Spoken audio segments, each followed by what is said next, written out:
First of all then, why did you decide to write this book in the first place?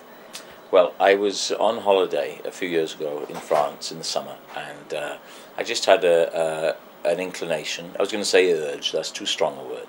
I had an inclination to write down some childhood memories.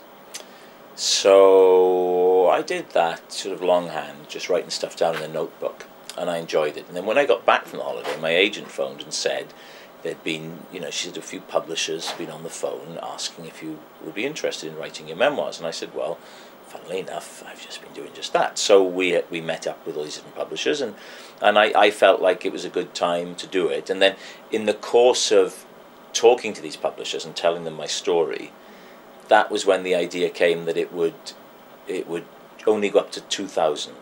It comes across very well in the book that it's a very happy childhood. Can you tell us a bit about it? Because of course you grew up in Wales, in Port Talbot, and then Porthcawl. Yeah, well, we lived in Baglan, which is, as everybody knows, is just next to Port Talbot. And I went to school, first of all, in Porthcawl at a little school called St John's that is still there, for about a year or 2 years, then to Dumbarton House School in Swansea, and then at Porthcawl Comprehensive. And the only thing that links those three schools is that they all had stars of the future there. So St John's, Eddie Izzard had been there a year before me, or maybe 2 years before me. I didn't know him there. At Dumbarton, Catherine Zeta-Jones, of course. And then at Porthcawl Comprehensive, that was where I met Ruth Jones. Is that a friendship that you began back in school and you kept up, or did you get back in touch again later? No, it was pretty much, since school really. I met her when I was about 14. We did school musicals together. We did Guys and Dolls and Carousel and West Side Story, and we stayed friends. She went off to uni. She went to Warwick, and we used to write to each other. And then she started work. I remember she did the pantomime in Porthcawl with Stan Stennett. I think she had to dress up as a gorilla in that. I think that's how she got her equity card.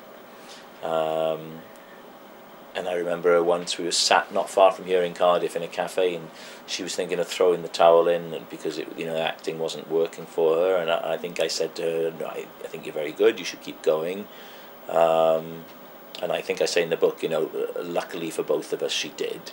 You two obviously get on very well together. You must have a good chemistry. What is it about each other, do you think, that makes you get on so well and work so well together? I don't know, really. I mean, I've known her so long that I don't know. We sort of make each other laugh. We used to like singing together. For a while, we were members of an improvisational comedy group in Bristol and Bath, and we used to drive there from Cardiff, and we'd always be singing songs in the car. We used to sing these Barbra Streisand and Barry Gibb songs from Guilty. So we'd be driving up the motorway going, we got nothing to be guilty of, I love, I'm any mountain.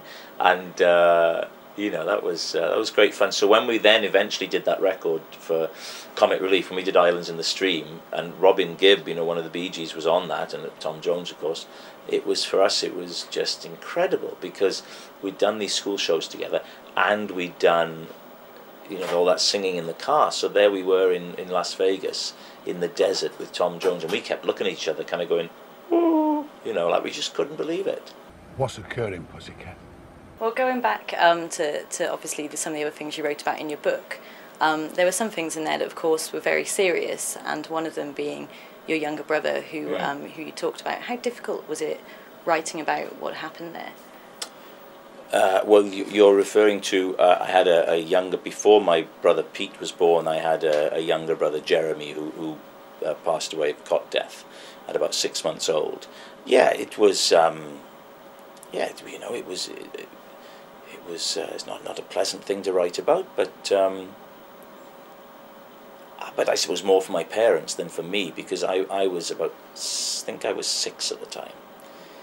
And I don't remember very much about it at all, which is strange, because at 6 years old I would have been very aware, but perhaps I've just blocked it out. I mean, it made me think about it, writing the book, and I've always accepted the fact that I don't remember much about it, but then when I sat down and looked at the dates, I thought, well, I must have been enormously aware of what was going on. So. And your parents themselves, have they read the book and are they happy about it? No, they've not read it yet. They're waiting for it to come down. Because at the moment, I think they think, well, in January, you've got to be looking at least half price. The Western Mail ran a thing on it. They saw that. Okay. Have they read the book? Yes, they have read the book, yes. And you do stop, obviously, in 2000. Are you planning another book at any time in the future, or is that something that you're not really thinking about at this stage? There's lots to recommend it. I did enjoy it, and I did love the feeling at the end of it, because there was no ghostwriter on it. You know, I did everything, every last word myself, which is often not the case with, you know, people off the telly. You know, they say they wrote it themselves, but they actually didn't. And I had a nice sense of achievement with that.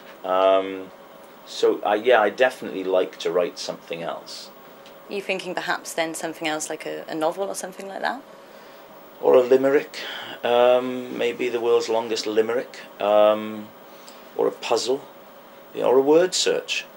I mean, there are very few people, you know, in my position who really commit to a word search. Could you imagine the world's biggest word search? So every page, but then the words you can find actually spread over the pages is quite difficult. A word search. That's, yeah, maybe.